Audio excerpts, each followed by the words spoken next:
Baik, terima kasih kesempatan yang telah diberikan kepada saya untuk mempresentasikan bab satu saya, dan sebelumnya saya akan memperkenalkan diri. Nama saya Darniati Giawa, jurusan Fisika dari Universitas Dharma Agung.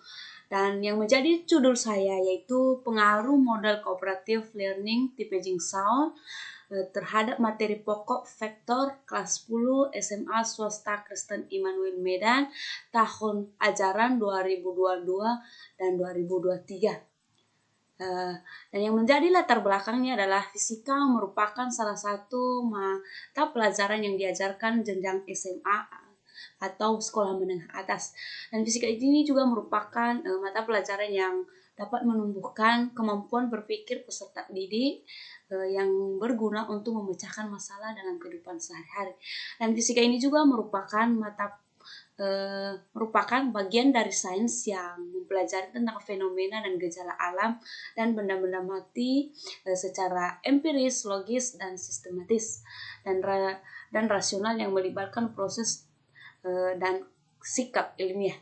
Berdasarkan hasil wawancara dan juga berdasarkan pengalaman penulis atau peneliti pada saat kuliah kerja lapangan atau KPL, di mana siswa SMA Immanuel Medan sebagian besar siswa tidak terlalu menyukai dengan mata pelajaran fisika disebabkan oleh rumus-rumusnya yang agak rumit, dan bahkan ketika kita memberikan tugas mereka itu tidak mengerjakan dengan menggunakan rumus yang telah diberikan, bahkan mereka mengerjakan secara cepat atau secara spontan dengan membuka Google.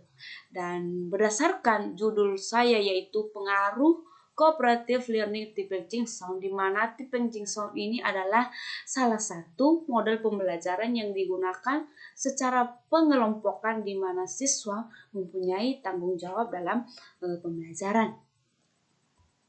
Dan yang menjadi identifikasi masalahnya yaitu siswa tidak terlalu menyukai pembelajaran fisika, dan yang kedua yaitu ketika diberikan tugas siswa tidak mengerjakan dengan menggunakan rumus yang telah diberikan, bahkan mereka mengerjakan secara cepat dengan membuka Google.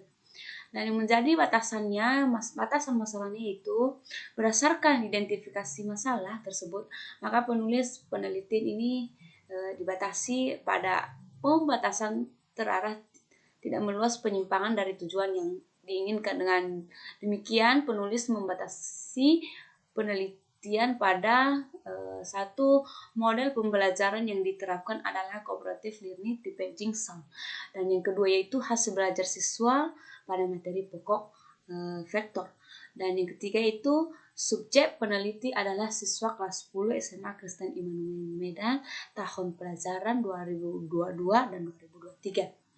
Yang menjadi rumusan masalahnya yaitu bagaimana hasil belajar siswa sebelum menggunakan cooperative learning tipe Jigsaw.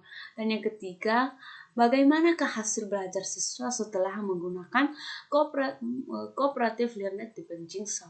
Dan yang ketiga yaitu apakah ada pengaruh yang signifikan pada model cooperative learning tipe Jigsaw. Dan yang menjadi tujuan peneliti yaitu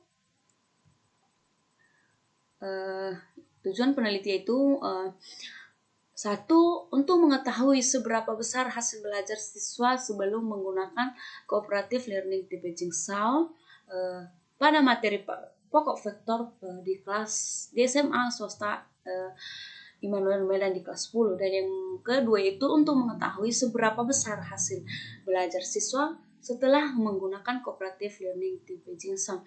Dan yang ketiga yaitu untuk mengetahui apakah terdapat pengaruh yang signifikan setelah menggunakan strategi cooperative learning tipe Jigsaw di kelas 10 SMA swasta Kristen Immanuel Medan. Dan yang terakhir yaitu manfaat penelitian. Manfaat penelitian ada dua, yaitu ada yang secara teoritis dan ada yang secara praktis. Dan yang secara teoritis adalah bagian kepenulisan yang berisi terkait kegunaan dalam pengembangan ilmu pengetahuan yang diamati oleh setiap peneliti. Dan yang secara praktis yaitu sebagai bahan masukan bagi guru untuk mengembangkan kualitas pembelajaran menjadi lebih menarik lagi. Dan yang terakhir yaitu bagi siswa yang dapat meningkatkan semangat dan motivasi dalam mengikuti pembelajaran, karena pembelajaran yang digunakan yang dibuat adalah lebih menarik dengan menggunakan strategi cooperative learning di Beijing Sound. Demikian saja presentasi dari saya. Saya ucapkan terima kasih. Selamat pagi.